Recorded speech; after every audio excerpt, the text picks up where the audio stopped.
My boyfriend, 26M, is beyond miserable, and I, 27F, don't know how I can support him any longer. Hey Reddit, I need advice. I, 27F, am having an issue with my boyfriend, 26M, and I really need a second opinion. For a bit of background, the 2 years leading up to COVID, my boyfriend and I lived in his home country. While originally from Ireland, I moved to Australia to be with him. I knew pretty much nobody when moving there except for him. We originally met in Ireland because he was there for work. A few months before COVID, after 2 years of living there, my Australian visa was coming to an end and we decided together that he would come to Ireland to try living there. We both really liked living in Australia, but with my visa ending and not many options, we wanted to give it a try in Ireland before we made any concrete decisions. He had never lived outside of Australia before, so why not, right? We had lots of plans to travel Europe and the UK since we both love to visit new places. Well,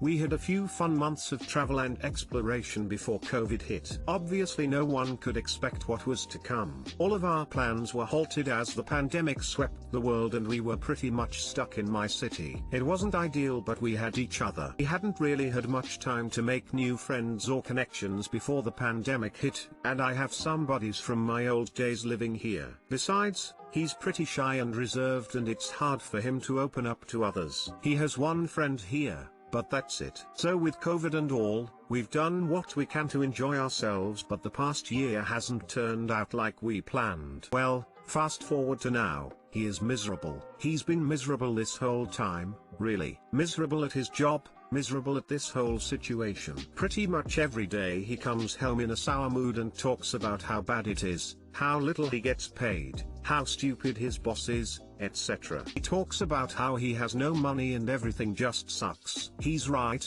it's fair, everything does suck. And here's the thing, I consider myself a supportive and kind partner who puts in the maximum effort to please others around me. I do as much for him as I can, including but not limited to, doing most of the shopping, cooking and cleaning, buying little gifts, surprising him with things, paying for a lot. I have more savings and make a bit more, listening to his problems, supporting him, etc. But at this point I can't take it anymore. I've run out of things to say, ways to support him. It's every day, doom and gloom, over and over. I do what I can, but I'm at a point where I struggle listening to it anymore. Call me selfish, I really might be. But when it's every day, it's just hard. Dealing with my own anxiety is a struggle enough, and I feel like I've taken on more than I can handle. I think the hardest bit is that A, he doesn't have anyone else, and B, he's quite shy and it's hard to get out there during a pandemic to make connections. He doesn't see a point in doing that if he plans on leaving in a few months down the road. I've tried suggesting ways to meet people, or therapy,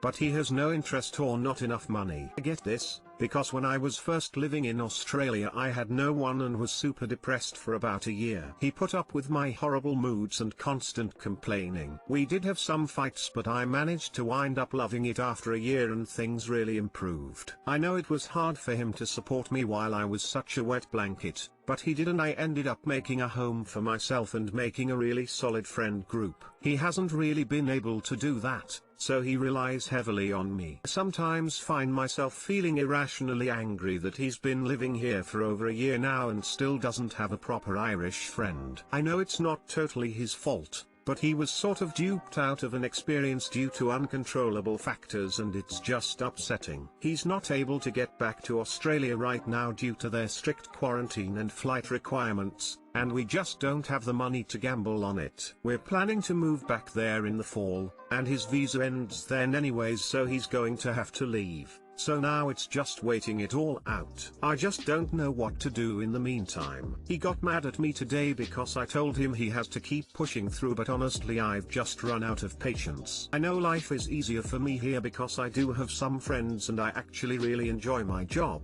and he's got no family / one friend / boring job, but I'm struggling just as much as the next person due to COVID fatigue and all that comes with it. Am I completely selfish for feeling the way I do? Too long didn't read. My boyfriend is completely miserable living in my country during COVID with no friends and a boring job. I don't know how I can continue to support him when I'm totally losing it.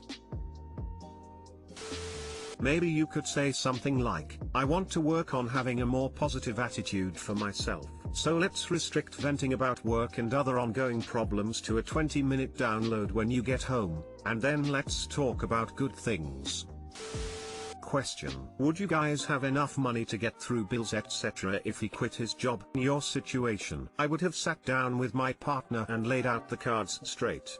Honey, for over a year you've been constantly miserable, moody, bitter and victimized yourself. Everyone had to adapt to COVID, not just you. I understand that your job sucks and we will work on it together for you to find a better job, but you gotta let me in. These moody walls and hissing behaviors aren't what I deserve. I didn't create COVID, I didn't wish any of this to happen. But it is the reality and we have to face it. Accept it and adapt to it. As long as you keep thinking you'll move back to Australia, you are escaping reality. You can't go there until COVID is gone. Who knows when that is? This is your home. This is where you live and make a living, and this is where you have to live your life with your hobbies and friends. You have to stop running away from reality and be present and make it work for you. I can only do so much. I can't do your actions or change your mindset, only you can, and frankly, you have to. Your life and the future of this relationship depends on it. I don't care what you do to get over it. Therapy, meet new people, venting, have a big talk with yourself in the mirror, crying out to a sad movie, a long shower, just do it.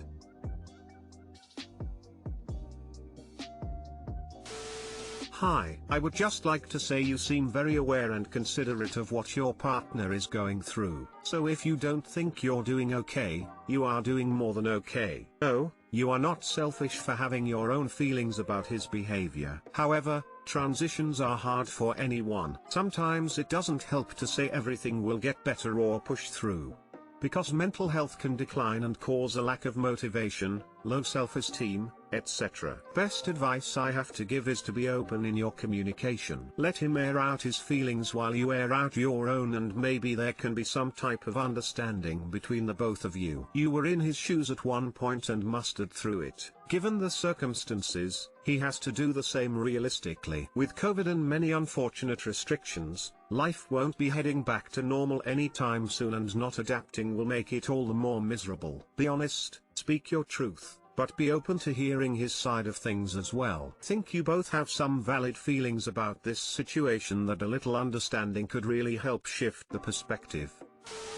It sounds like you're an insightful person who is adaptable to things. I think these things don't come naturally to him and he's not able to adjust at the same pace. Supporting him doesn't mean you can solve his problems. You shouldn't want to. Think your best bet is to lovingly give him a different perspective and encourage him to make the most of your time here. Yes, everything sucks. It's temporary and you're young. Being young sucks because you're new to adulthood and broke. Sounds like maybe you both are suffering from broken expectations of your life experiences. You seem a little fixated on him having a friend. I hear you, but this isn't something you need to hold against him. He doesn't have friends, let it go. You should go make friends, invite him to hang out with your friends. Things don't need to be perfect. His disappointment in how little he makes and how much he hates his job is a sign that he expected to make more and isn't at a perfect job. If he or you were interested in a dream job, you wouldn't be crying about it, you'd be working to get it. You're both a bit stuck and that's okay. That's life. Best you can do is make the best of it and lead by example. His problems are his own and you can encourage him to find power in taking responsibility of his actions, but know he may do this on his own time. When he expresses powerlessness, challenge him. When he says he hates his job, ask him where he would rather work. Don't tell him to do that, just ask questions with curiosity. This will challenge him to answer them for himself.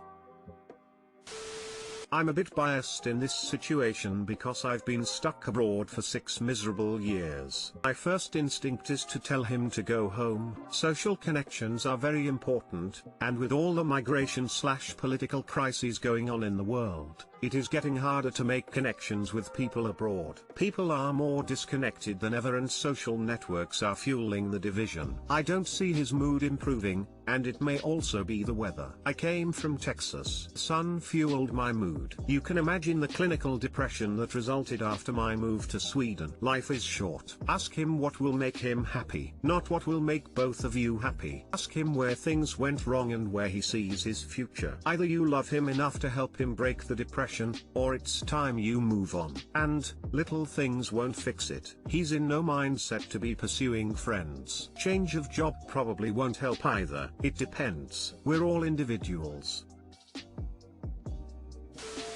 Recently realized my close friend, M22, likes me, F20. Problem is I am attached and now he has cut contact with me. I am in an LDR, and my friend and I are both in university. My friend and I talk pretty much about everything and I always thought of him as a very trustworthy, sweet, and thoughtful guy. I guess this was why when he was encouraging and nice to me, I didn't read much into it as well. But now knowing this fact, I looked back into our conversation and he paid extra attention to me and also initiated many hangout sessions. I sometimes accept his invitations to have heart-to-heart talks or have a walk on campus, but rejects when I am busy as well. I really treasure this friendship, and now I feel so conflicted about this since 1. Everything was so sudden. I only found out he liked me this weekend before anything can be done. He texted to cut off contact a few hours later. 2. I am attached and I do confide in him about relationship dilemmas. 3. He has removed me from his social medias, Instagram, Twitter, Spotify, etc. 4. We have way too many mutual friends. Edit, it is practically impossible to cut contact. 5. I love him as a friend. The message he sent to cut off contact was really 100% out of character for him. We suspect he wrote the message along with his other male friends, who don't really have relationship experiences and tend to give not so excellent advice. My friends said for him to cut off contact completely. He must have liked me quite a lot, which is really pretty shocking. I replied to his text to cut me off his life by saying that I respect that he told me about this and also told him to talk to me when he's ready. My friends all said to give him some time, and that all prerogative is on him now. I wish to get some perspective from all of you. What can I do to keep this friendship? How long should I wait? Will he ever reach out again? I have this urge to ask him to just talk it out with me. Should I? Too long didn't read. Recently found out that male close friend likes me, and before I could have a conversation with him about it, he cut off contact completely. Problem is I am attached. We live in the same building, and I really wish to keep this friendship. How should I proceed? Edit, thank you to everyone for your input. I have decided to give him the space he needs, and focus on my work, friends and enjoy my time in university. Hopefully as time passes, we can get a restart. Short and quick. 1. Give him space. 2. Do not panic about losing the friendship. He made a great choice to go no contact as you are already in a relationship. Respect his choice as he clearly respected your relationship with your he knew that his feelings for you wouldn't be good for him or your relationship. Hey, you need to give him his space. He cut contact because he doesn't want to be friends with you while he has feelings, so respect that. Yes, you might lose the friendship overall, but if you care about this guy, you need to respect his boundaries. Let him reach out first. You established a boundary. Both should be respected. My cousin, 22/M, keeps asking my grandma, 85/F, if he can move in with her and she keeps saying no. How does she get him to stop? My cousin keeps asking my grandma if he can move in with her. My uncle, his grandpa, is like, yeah, we can put a bed in grandpa's old room. It won't take any time at all to move him in. My dad owns my grandma's house and he said no. My cousin keeps calling my grandma non-stop for the last week or two asking if he can move in. She keeps saying no but he keeps calling and stopping over. He just came back from Texas after breaking up with his girlfriend. He lived with his parents for a little while after coming back. However, his parents have 8 kids and he got kicked out after coming home drunk all the time. He apparently is living at his manager's house. My grandma suggested for him to move in with my uncle, his grandpa, but they already have one of my other cousins, my cousin's wife. and their 2 kids living there. She feels bad for him, but she doesn't want him living with her. My dad plans on renovating the house and turning my grandpa's old bedroom into an office and the upstairs into an apartment for me. How does she get him to stop? Too long didn't read. Cousin keeps asking my grandma if he can move in with her. Grandma said no multiple times and he keeps calling and asking.